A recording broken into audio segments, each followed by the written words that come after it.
Hey babies, hey babies, hey babies, hey babies. Hi everyone, back from New Orleans, everybody. Hi everyone, hi everyone. What a bust of a Super Bowl, guys. What a bust. Wow. We're looking better and better every day after they keep killing everybody else. There was a little bit of a thread going with some of me and my friends of like, I don't feel so bad after this one with the way that they dismantled the Chiefs. I want to go back to like 2 weeks ago where I said, if we pulled this off, I'm actually rooting for Kansas City to get into the Super Bowl because I think we'd actually have a shot at them. Right. I didn't like the Bills as a matchup for Washington. I thought the Chiefs was a more reasonable one. And that seems to be the right take today, too, because wow, that was a complete literal beatdown, takedown of them last night. Um, having seen Philadelphia 3 times, I guess I'm not so I am surprised by the score. I am. I'm surprised by the score. I thought the game would be close. I didn't know which way it would go. I just thought the game would be close. And it was the opposite of that. And, like once Kansas City got to the playoffs after the year where they just barely beat everybody all year long, once they got there, I was like, okay, now we'll get the test. Like we're going to find out if they were playing with their food and they can just turn it on or not. And the Houston game didn't answer that question because they're just a better team than them. And they beat them, but they just kind of got by. When they beat the Bills, I was pretty convinced because that was the one where I'm like, this is the one they're going to lose. And so I was pretty convinced. So I just assumed a close game. So call me surprised. Like I didn't see this coming where they would, especially if you told me Saquon isn't going to be the big factor in the game and they're going to get blown out. You couldn't have convinced me of that. By Friday, I'm guilty quite a few years of picking a team then flip flopping on Friday. That's just like I think a lot of people do it, especially when we talk about it for 2 weeks. I thought the Eagles were going to win this game, and I did not get off of that. I pretty much went with the same concept of their roster is better top to bottom than Kansas City, except at the one position quarterback. And what I did not have on my bingo card outside of what you just said about Saquon and everything was Patrick Mahomes looking absolutely rattled. I mean, he was stepping into pressure, having some bad plays. I don't want to take credit away from the Eagles, but I didn't feel like they were doing anything crazy to like confuse him. He just looked under duress, and he never really recovered throughout the entire game. I gotta say, like whoever came up with their game plan offensively, whether it's Andy Reid or Nagy or whoever, they didn't watch us play them. Yeah. And so the issue with them, this goes back now for really kind of goes back for what we were talking about for the NFC Championship game, and I talked to our coaching staff a lot about this, and obviously they were on the third go around with them. The issue with Philadelphia this past year was, and this is rare in the NFL these days that you have this, but they win with their front four so much that they drop their safeties back 15 yards. And you just can't hit a big play on them unless like someone falls down. Like you cannot hit a big play on them. So you have to be extremely patient with them. One, your line has to do better than the average against their four to give protection. They didn't. Two, you've got to be willing to check it down or run plays into the short intermediate part of the field. Hope that those players make some plays so that, it shortens the sticks and it opens up the playbook a little bit for you. And you have to be patient. And considering that Kansas City hadn't been blowing the doors off anybody this year, hadn't been hitting an array of big plays all year, I actually bought into they're going to be built for this. They'll be fine with this. Their quarterback, unlike last night, typically makes great decisions with the ball. Like I know he does crazy stuff, and that's what's made him who he is, but he doesn't put the ball in harm's way over and over and over. And that was a surprise last night. But Washington's ability to move the ball against them came down to a couple of things. Winning enough at the line of scrimmage to not have Jaden be completely under duress constantly, and looking for people like Eckler and Ertz and other tight ends underneath, because that's the soft spot. You're not going to beat them down the field because they don't have to blitz. Their linebackers just drop into a hole and converge. every play's a short play if you complete it at all. And when their front wins, they pressure you very quickly, and you're throwing the ball into tight spots that all of a sudden can be turnovers. And the Chiefs, so I was convinced, I'm like, Pacheco and Kelsey and maybe even that other tight end, they're going to have big numbers for them. When they weren't throwing the ball to them, I went, they're cooked. They're completely cooked. It was as if they hadn't watched the Eagles defense the whole year. So that's, football brain that I had last night going, and we just played them, and we'd played them 3 times. And I had heard from the Washington coaches about what they want to do. And I'm watching this materialize. Early, he had a couple of misses to Kelsey that were described as drops, but there were a couple misses to Kelsey. But those were the spots where this is where you can hurt them underneath. And Kelsey, who's a Hall of Fame tight end, he's the perfect weapon against this if you're willing to be patient. Travis Kelce should have had 12 catches for 135 yards last night. The fact that he was targeted as few times as he was tells me they did not plan right for this. Like I don't know what they were thinking they were going to do, but they were completely off. This is a total mismanagement of a game plan situation to me.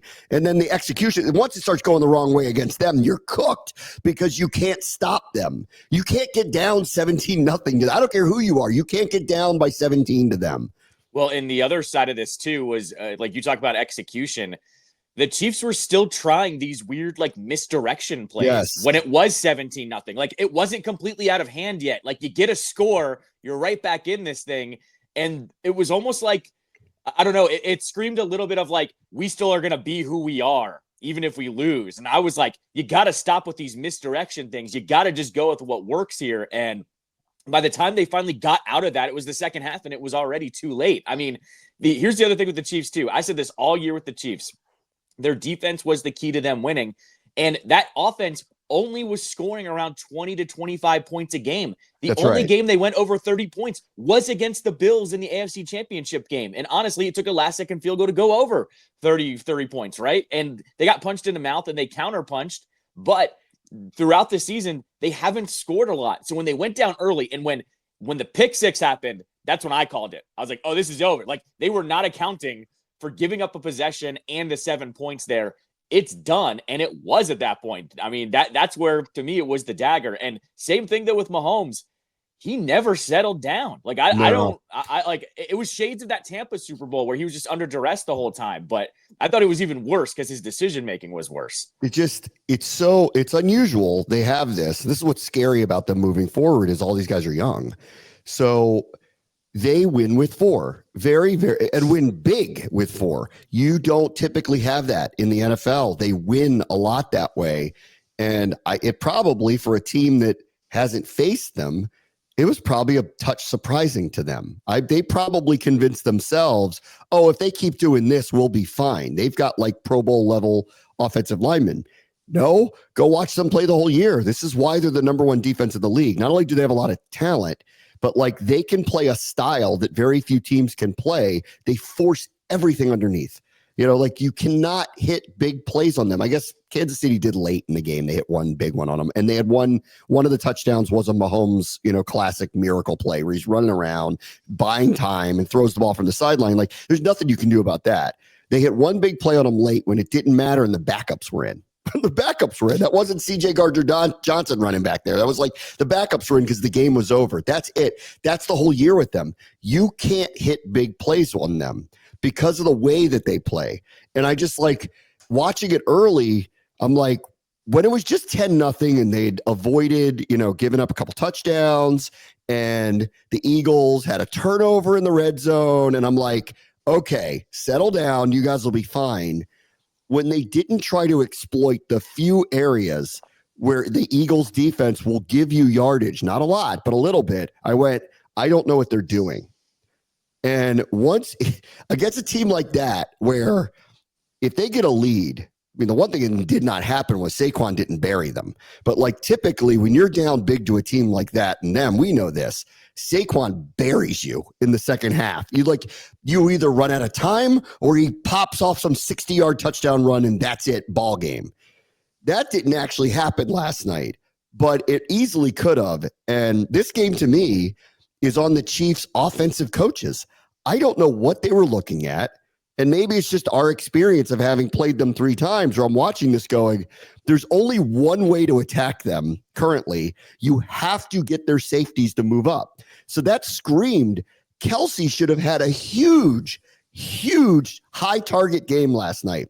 They can't cover him. Like, they couldn't cover Zach Ertz. They can't cover him. And the ball didn't find his way, not even remotely close to enough. They completely abandoned the run game. Like, I know that it's hard to run on them, but even Washington, with a run game that was failing down the stretch, did not abandon it against them, because you cannot abandon it against them. They totally abandoned it.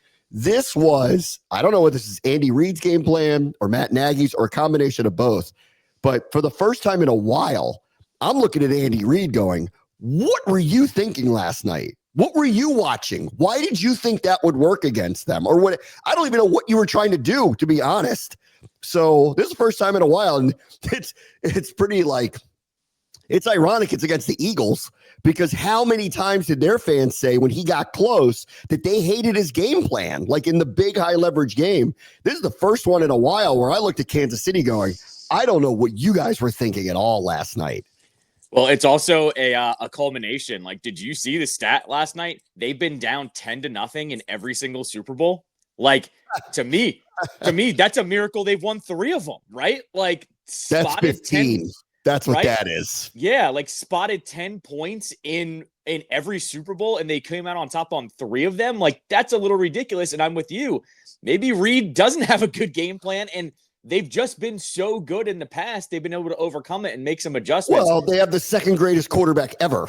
Sure. Yeah, no, exactly. But I think off of last night, this is pretty much like, it was old school football. You cannot hide or scheme behind a dominant defensive line and a dominant offensive line. If you don't have an answer for either one of those on both sides of the ball, that is exactly what happens. Because I also thought this too, like, yes, everyone was talking about how Fangio didn't blitz one time, which that's an amazing stat that they won a Super Bowl with the score that it was. They never had to. The whole year they never had to. No, but my other side here, though, is that Eagles offensive line did whatever they wanted all day, too. Like, Hurts didn't have to run for his life. He ran a few times, but Jones wasn't a factor. They couldn't get any pressure on them. That's how Hurts, we talked about it all the time. Like, Hurts isn't the tier A amazing quarterback. He's like tier B. But if you give him time, he's going to kill you. And that's exactly what happened last night. I think this is worth saying too, because like they have the best team. Yeah. Could they lose along the way? It was always based on, I don't trust Jalen Hurts to win a game if he has to throw the ball, which actually over the last 2 weeks, he was very capable of doing it. Yep. And last night, I thought, like, if anyone had a just desserts moment, it was him, because it was the one time the whole year that Saquon Barkley was like 15 carries for 60 yards. Like, he had a normal average held in check. The one thing the Chiefs did, this isn't on Spags, the one thing he did was he shut down the one thing that was unstoppable the whole year. And we said this before the NFC. I said this before the NFC Championship game, and this was like when I thought he was hurt. When Hurts was hurt, I went, you've got to slow down Barkley. If you do, you put the ball in Hurts' hands. Let's see if he can win it. He did. He hit that 4th and 5 against us where he hit A.J. Brown down the seam.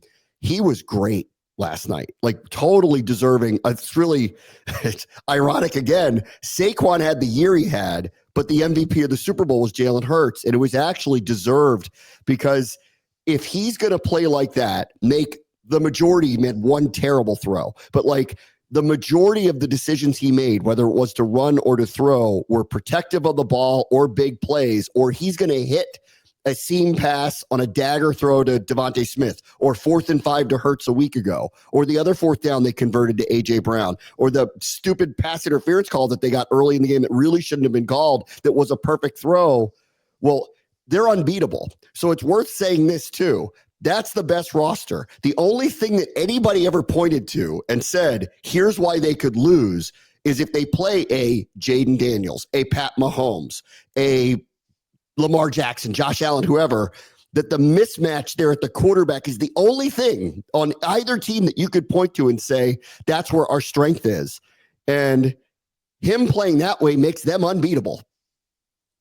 And that's what happened the last 2 weeks. If he's going to put the ball in his hands or forced to, and he's going to make enough plays to beat you, you can't beat them unless they're an array of turnovers like fumbles or weird occurrences. You can't beat them. So in Kansas City's defense, like everybody else, that's the best roster, and it's not close. And I might even argue that's the best roster top to bottom I've seen in the NFL in a very long time. So Howie Roseman and them get a lot of credit for putting together. That's ridiculous. Like, name the weakness on their team. Name it, because I don't know of one. Everyone points to Hurts as the weakness. In the end, he's the stupid Super Bowl MVP. Like, what's the weak? If he's going to do that, what's the weakness on their team? It doesn't exist.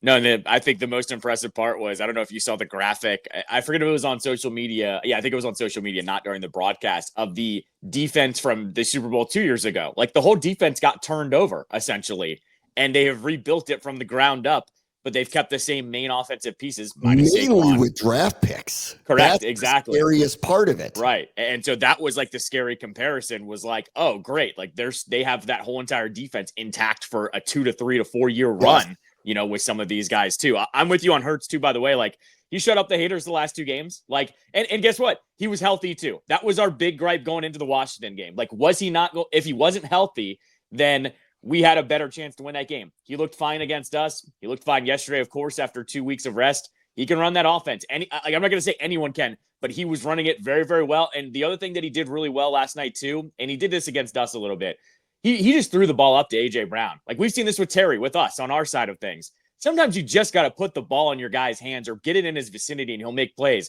And that happened with A.J. Brown over the last 2 games. And, you know, you have to make that decision and trust your guy to do that sometimes. Yes. I mean, this is Howie's Super Bowl, really. Yeah. I mean, if you really look at it, no offense to the rest of them, but that roster is as good as any roster I've seen top to bottom in a very long time. Like, every other team, and in the NFL with a salary cap, every team has a weakness. Even a couple of years ago, Philadelphia's secondary was an extraordinary weakness that could be exploited, and was. Their defense 2 years ago when they played the Chiefs didn't stop them once in the second half, blew a lead, lost to them in the Super Bowl. They changed a number of these players. For the Chiefs, you could pick plenty of things and say, I don't know if I love their run game. It's okay. You know, like, their offensive line, they've spent a lot of money on these guys, but this year didn't look like the same group. Like, it's kind of weaker. Kelsey doesn't look like the same player that he used to. I wouldn't call tight end a weakness for them. We've known that wide receiver for them has been I wouldn't call it a strength, but it hasn't been it's somewhere in the middle of it's, like, are you scared of their receivers these days? You're not. Like, Philadelphia at every position has an advantage on you. Just about every single one of them. I'll take their duo at receiver over anybody's. Like, with what exception? Chase and Higgins? Like, yeah, what that's about it. Would you take over those? Their tight ends are good enough. Maybe not great, but Goddard's good enough. It's not like he's bad, and he's a threat. Their running backs, ridiculous. Their quarterbacks turned out to be really good. Their offensive line, I remember citing this 2 weeks ago. Each and every one of them got at least one all-pro vote, and it was totally deserved. We haven't heard about that since the Hogs of the 80s, where every offensive lineman is dominant at their position. Every single one of them is. Their D-line, they win with 4. They're all 23 years old. All of them. They win with 4. Zach Bond was the deal of the century this year for them. Deal of the century. Like, they found this guy out of nowhere. He's turned out to be a really good player. They're going to have to re-sign him. N'Kobe Dean didn't even play. He got hurt in the playoffs. And their secondary revamped overnight in the draft. This guy Mitchell can really play. This guy DeJean can play. They do not have a weakness on their team. Their weakness ended up being Jake Elliott wasn't as automatic as he had been in the past. And Jalen Hurts at times can be average. And when he's average, that's the only hope you have against them, because at every position, if you do skin tangibles and you do it for real, you're checking off their box. Like, it's impossible not to. Yeah, no, exactly right. And look, even you have to go all the way back to after the bye week, where that was the only time there seemed to be a little bit of panic in that team. like because When the they were crowd was yelling a at the little. fans and that they won, they beat Yeah. Cleveland, but everybody knew Cleveland stunk. And Sirianni was yelling at the fans because they weren't winning with any style. Yeah, Right. that was the only time I think the seeds of doubt popped up, other than the AJ Brown, Jalen Hurts, are we friends or not friends thing. But at the end of the day, I'll take their word for it. That what pissed me off about that one was always you guys brought this up, not us. So don't be mad at the media on that one. But other than that, like I'll give Sirianni credit too. He didn't really waver at all from that point on. I mean, you could pinpoint that first game off of the bye. They did not stop. Foot was on the gas for the whole rest of the way. Yeah. So in the end, I mean, I think like Adam Peters deserves to be in the running for, GM of the year for baselining a roster that got to the NFC Championship game like that, and that many changes. To do that in 1 year, there's a lot of credit that goes around. But Howie's roster is so utterly ridiculous between the draft that they had, acquiring Saquon, et cetera. He's got to be the GM of the year. I mean, it was absurd. It was absurd what they put together. And they deserve a lot of credit. Their team is it's a dominant force. And so the target is on them. And that's the one part of this window for Washington that is really going to be tough to deal with. Like, they're the team to chase now in the NFL because this wasn't a one-off. Like, there's a feeling, I think, in Detroit, and I don't think it's like totally true, that this was their chance because now both coordinators are gone. I think they knew that was going to happen. Goff, if there wasn't a ding to the confidence level of he's going to get it done, it definitely exists now.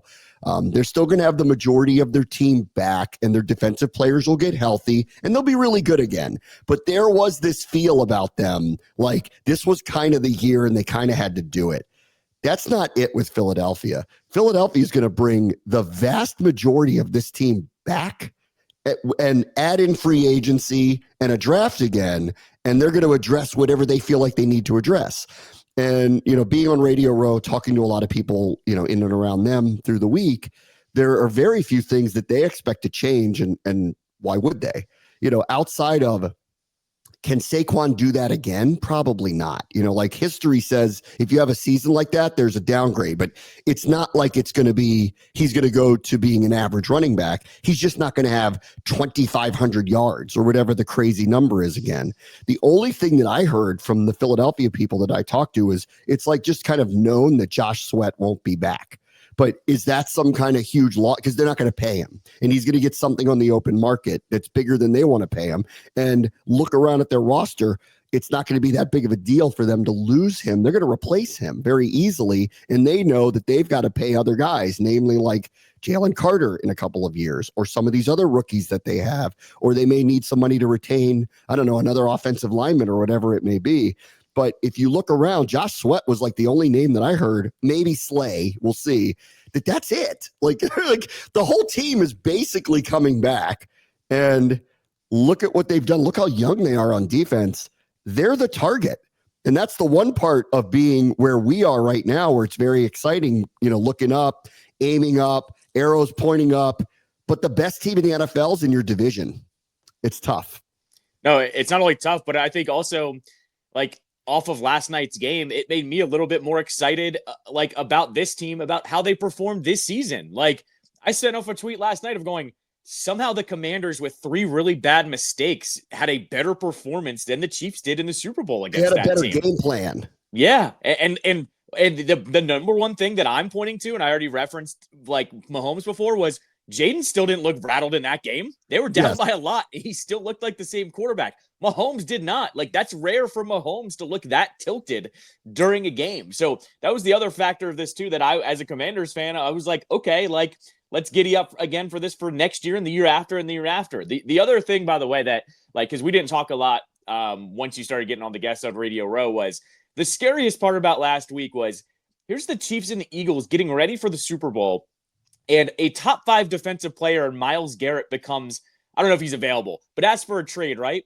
And one of the teams everyone starts spitting out is Philly. Like, they're sitting in the Super Bowl and they're poised to go on a run to get a top 5 player in the league. Like the perspective on that is crazy when you think about it too, that they're so set everywhere that they can afford to go get a guy like that That's what's scary here too, because Roseman likes making those moves too. Yes.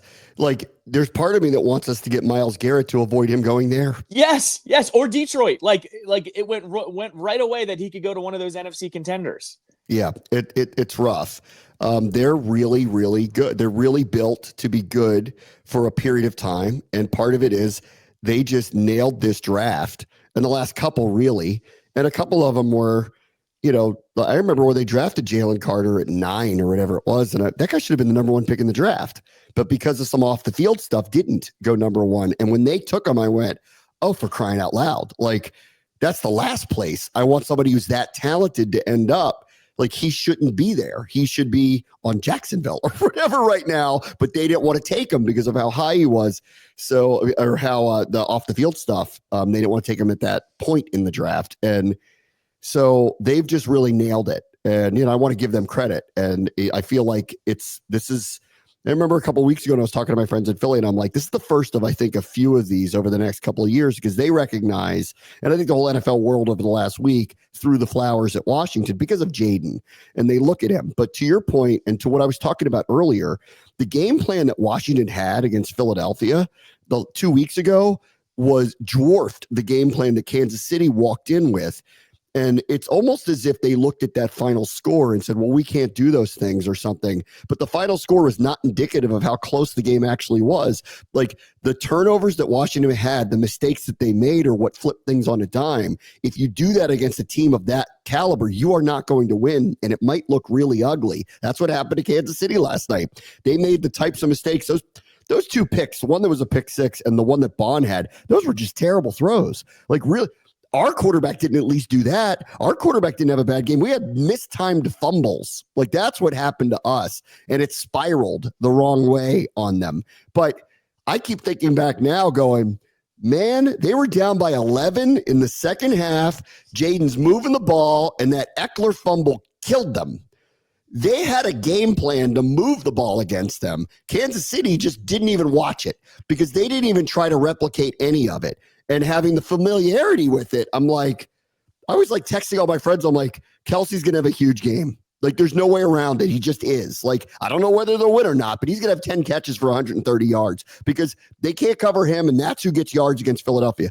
The fact that they barely threw the ball to him, to me, was like, I don't even know what you guys are doing. I don't know what you think you're doing. You didn't pay attention to what we did that actually worked. We're the only team that's had any success against them at all. Like, I don't know what you guys are doing.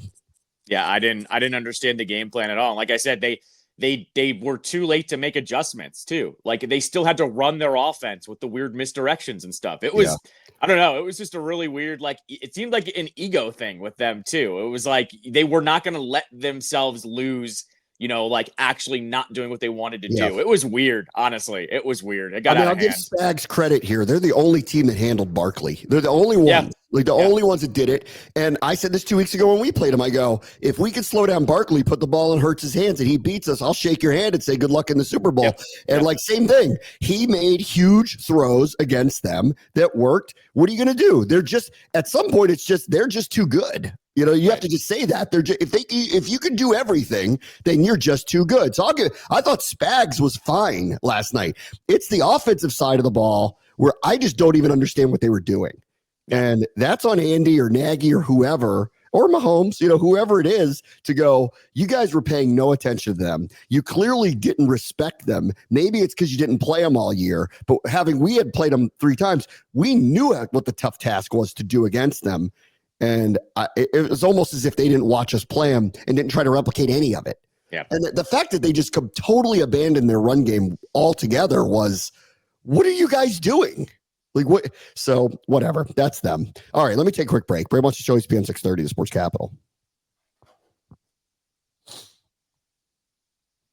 All right, welcome back. I want to do Tom Brady, the broadcaster. Okay. So he's been hit over the head a million times this year because he did not walk into the booth and become Howard Cosell, which everybody wanted him to be the greatest broadcaster of all time, which was, unrealistic, unfair. And in modern media where there's 8 million different people doing the same thing over and over, separating yourself from another one is very hard to do. So I didn't hear a lot of him this year. There were only a few occasions because oftentimes I was either with the team or traveling or they're up against. So I didn't really hear a lot of it. Yeah. The bye week, I heard him call a game. There was some other Sunday. I think we had a Thursday game. I heard him call a game. And then obviously I watched him last night and I was paying close attention because this is as high leverage as it gets. And I thought he was fine. Like I didn't think he was bad. I didn't think he deserved the criticism he deserved. Maybe he's just getting better. But here's what I would tell you about what I think about him. And this is what I think it is. I actually don't think he watched a lot of broadcasts in the past. I think he watched a lot of tape.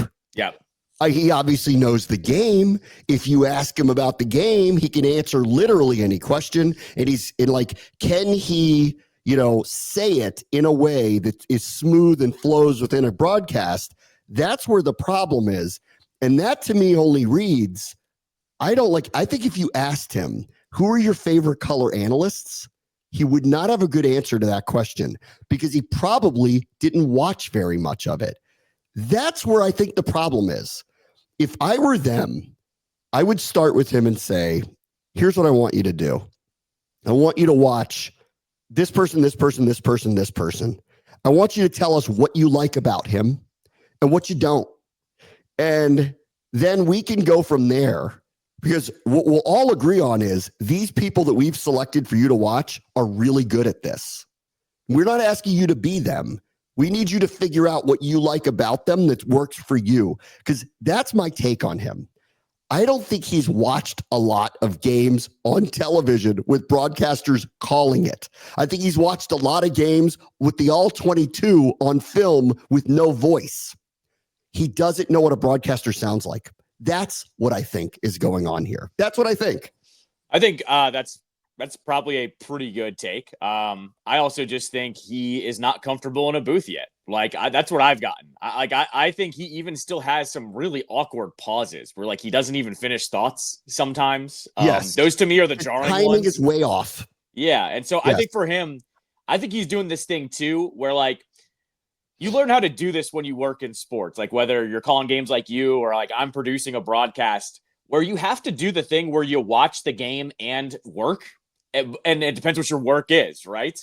I don't think he's realized how to kind of process it and talk at the same time. Correct. There are a lot of times where the play literally happens and he's waiting for Tom to jump in and he almost jumps in a little bit too late and the timing gets weird. So I think there's that too, where Tom kind of waits to see a whole entire play happen instead of just kind of jumping in and have to talk it out during. I think that's what I found. It's probably the most difficult thing for him at this point. I'm with you. I thought he was fine. Actually, what he was the best at was that game. You know how this goes. Sometimes broadcasters don't know how to handle those blowouts because there's nothing to talk about. This is where he was terrific last night. Awesome. Yeah, he was fantastic last night. The game was a blowout. And, I was watching the game with some people and they were all just talking because the game got out of hand. And, I started to get pissed because I'm like, as an NFL broadcaster who hopes one day to call a Super Bowl, I want to hear what they're saying. I was just dying to hear what they're saying because I'm trying to take it in, and just memory banks of how they handled a situation like this, a blowout in the Super Bowl. This is where he loosened up and was great and actually talked about the losses he suffered in the Super Bowl. And I had to shush people. I'm like, I want to hear this. I want to hear what he says and how he handles it. When it was a low pressure situation where they just leaned on his expertise and his experience, he actually was terrific last night. He was maybe at his best when the score was out of hand and Kevin could just turn to him and say, all right, you've actually maybe not like this been here, but you have been here. What do you think Patrick Mahomes is feeling right now? And when he started talking about it, he told a story where he was like, I woke up the next day and thought that was just a nightmare and it never really happened. It was a really incredible moment for him to kind of share. This is where he was at his best. I agree. The in-game moving as fast as it is, trying to react in real time, he's not quite good at it yet. I still think he could get good at it. But my total read on it was, I actually think this guy hasn't seen a lot of games where he hears the broadcasters. And that's the problem. Because if he had heard more of it, I defy him. If I said to you, who are your favorite color commentators? He'd probably have a different answer now than he did a year ago. I Sure. would bet to say he didn't watch enough of it to even know. That's where I think the problem was. And that's where I think I would start with him. And with him, he gets salty real fast. I think people actually like that part of him. They want to see the Tom Brady that got real salty when things happened. And then secondarily, like, he just needs to let it go a little bit and react. We're paying you all this money. You are who you are because you see things we don't. Say them. Say them. Well, and so not only in the second half when they kind of let him go, he was really good right away on some of those calls early. The questionable ref calls where he was like, oh, he did not waffle. He was like, nope, don't like that one either. Like that was where he agreed with the pick on the touchdown. He agreed with it. He said, that's a pick. It goes back. Yeah. And like, he called that out real fast. So like, it's there. He's just got to work on his fastball a little bit in terms of timing. And like that honestly too, though, is those were the two best parts with him is that he was good on the refs and that the second half when they needed story time, Tom, he delivered better than I think anyone could have ever asked for. Because you're like, this guy's played in a million Super Bowls. That paid for itself within that second half, essentially. He was actually the perfect person to have in the booth for a game like that, where you could now say to him, you've been on both sides of this. What do you think? Right. And the stories he ended up telling and the way he told them, it was perfect. It was absolutely perfect. So no offense to Greg Olsen, this was the moment where Brady actually shined. Unfortunately, it was a game that was completely out of hand, and the rest of America was now tuning out because only people like us who care were actually paying attention. Everybody else I was in the room with was like, well, this is dumb, because it was like Super Bowl bust. They didn't want anything to do with it. Anyway, my point, I think, largely is this. I think he received too much criticism, albeit to be fair, I didn't see a ton of games he called because I was on the road or at the stadium doing our own thing. But that's when I did see him. That's what I heard. I heard someone who hasn't heard high-level professional broadcasters do it very much. That's what I heard. So that's where I'd start with him. I would not, if I'm Fox, review the tape of him. I'd go, what do you think you did wrong here? Or I wouldn't do that. I would play others and say, what do you like about them? Right. And see if you could incorporate it differently and just show him the craft of it a little bit. This is when they jumped in. This is why they jumped in. This is how quickly they got out of it. You know all these things. Like, it's not like it's not like we have to teach you the game. You're teaching us the game. We just need to show you how to do this smoothly, quickly, and when it's your turn to grab the reins and take over. And I think that's where I would. And so I think it's still very promising with him. Like, I really do. And in those moments last night for him, when it was a blowout, is when he was at his best, actually. He has expertise that no one has, especially with that greatest player of all time who did lose Super Bowls. Like, here he is describing Mahomes' mindset. He's the only person on earth that could actually do that. And he also did the perfect thing, too, of like, you and I know from watching enough sports, every great always talks about how much they hated losing instead of winning. That was a very good point to bring up. Or their only losses sting 100 times worse than winning feels, essentially. I thought that was because you and I have talked about this too. Like, sometimes you have to keep it simple because this is a huge game. There's a bunch of people that don't watch football that are watching this game. And the fact that he brought that up right away, because here's the greatest quarterback of all time that's won 7 Super Bowls. Literally the first thing he said.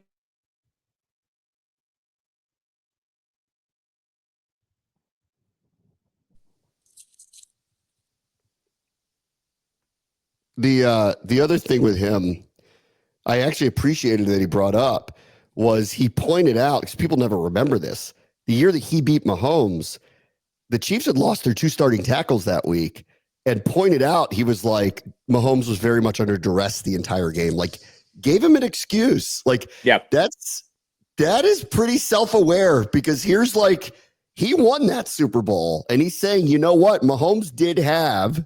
And I thought it was actually fair for him to literally say it on the Super Bowl broadcast. When we beat him, he had the same problem, protection, and they're going to need to go back to the drawing board. It was a different situation. They had really poorly timed injuries in that Super Bowl. This one, their guys just got whooped by the Eagles. That's all that ended up happening. Yeah. All right. One other quick thing from the Super Bowl last night. All right. I thought Kendrick Lamar was terrific. I have seen a lot of people say this, and this was my experience actually with it last night, being with a lot of people in a room watching it, was there was a subset of people who had no idea who he was. And I was actually semi-surprised by that, but I've seen on the internet a lot of people, their takeaway was that like a good portion of the audience had never heard of him or just didn't know anything about him, which to me, as a big music person, was unbelievable, to me, especially just considering if you're on social media at all last summer to not know who he was and why that song was number one is just casually dismissive of pop culture. But like, I'll put that aside for a moment. He's been around a long time. He's won didn't he win he won like the Nobel Prize, didn't he? Yeah. For correct. He's had major hit albums. So for me, it's hard to believe that people don't know who he is, but I had the same experience where I was in a room of people who were not sure who he was. Yeah, I had the same, not the same experience, but then when it was over, people were like, that was meh to me. And I was like, that was awesome to me. I'm also a fan though. I thought that was incredible. And here's where I think the disconnect is I put it akin to watching an Avengers movie, but you haven't seen the 5 movies before. You just didn't know what this was supposed to be unless you had read up on the backstory on what was coming. Essentially, that's how I felt. I'm with you. If you weren't on social media last summer, or if you were on social media, I don't know how you didn't know how this guy was taking over rap. He became the best rapper for a summer, essentially, by making fun of and making accusations to the biggest music star in the industry. I don't know. For some people, there was a disconnect there, and that's fine. The other thing that I don't really understand, though, is Kendrick performed in LA 3 years ago. He was a part of that Dr. Dre 50 Cent Snoop Dogg performance. You have seen him before. You have seen him. He performed in his hometown. So I don't know. I loved it. I love the production of it. Is there a different feel when there's a rapper on as opposed to a rock band or someone like Usher who's going to dance like crazy? Yeah, it's a different feel. Is it the platform that maybe it's a little bit different than Kendrick? I'll hear you out on that. I loved it though. I couldn't wait to see it. And I couldn't believe he actually did sing, They Not Like Us at the end, especially teasing it halfway through. Yeah. I loved it. I loved it so much, but I also get why people are just having this disconnect with Kendrick. Well, right. You have to know his story a little bit and put aside the Drake stuff for a minute. You have to know his story a little bit about what he's about as an artist to understand the genius of the Samuel L. Jackson part of the whole thing.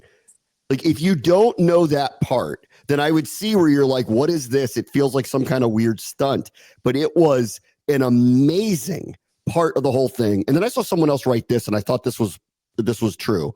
He said, this was one of the first ones where they did a made-for-TV show that was not made for the stadium audience. Yep. But the majority of the audience is at home, and it was wise for him to do one that was really made for television, as opposed for the in-stadium audience that probably didn't know that Serena Williams was part of the whole thing, or probably couldn't even tell that was Samuel L. Jackson, or took a second for all of it.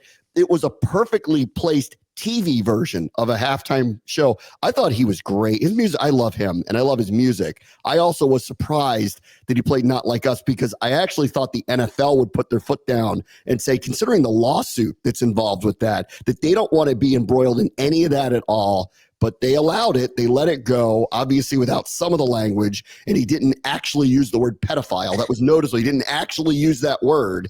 But I actually thought I thought he was great. I just was kind of surprised, but it was confirmed. When I saw on social media of how many people did still not know who he is, which is interesting to me, I guess on some level of there's a disconnect that even with all this information flooded through all the different outlets by which you can get to it, that we're all still in such silos from one another. The idea that you wouldn't know who that is preposterous to me, but it was the case. Yeah. And what I don't really understand too is he sings They Not Like Us, which was the #1 song over the summer. Correct.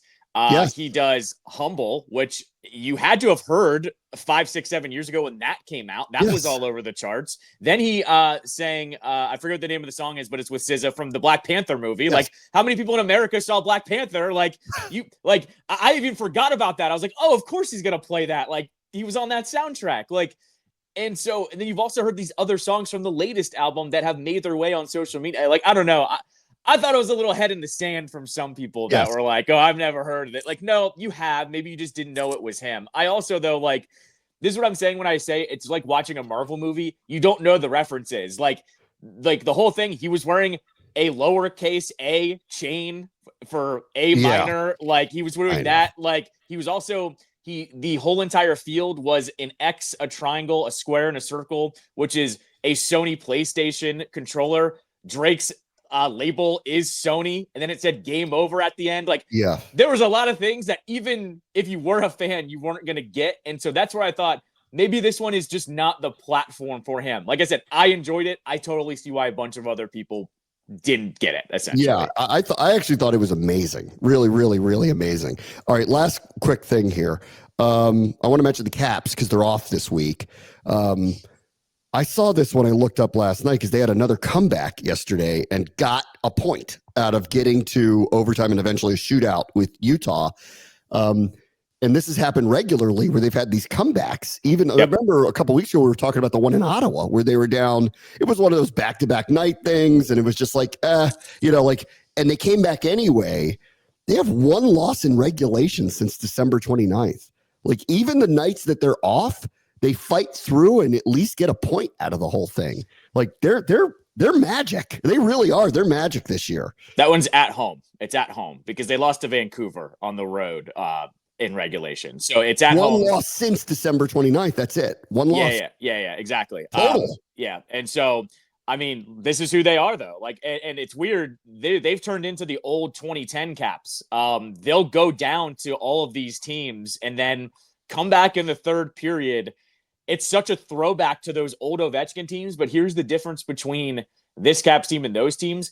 The Capitals have the best third period defense in the entire league right now. Like, that is the difference between these Caps and the old Caps. They will lock it down in the third. So when they do score, they tend not to let anything up. And so, yeah, I mean, they're just streaking towards us. Last night or yesterday afternoon should have been worse, honestly. Utah scored on their first 2 shots of the game in 90 seconds. And then they pull that one out of the fire late in the third. So, I mean, the way I just look at it right now is this Caps team, they were kind of overdue for one, to lose at home yesterday and have kind of a dud. But even in the duds, there's some bright spots. You get a point. Exactly. They get a point. Now they're off for 2 weeks. They're one of, how about this, by the way? Best team in the league. They're them in Winnipeg. They're the best team in the Eastern Conference. They're one of 2 teams that does not have a single player on one of these 4 nations tournament teams for the next 2 weeks. So, how about that? Like, they not only get to rest, they get to kind of sit with, oh, you didn't think we're going to be that good? You don't think we have a single player that's worth putting in this tournament? That's funny. Let's see how we come out for the last, 25, 30 games or so. All right. See y'all tomorrow. Brady wants to show ESPN 630 Sports Capital.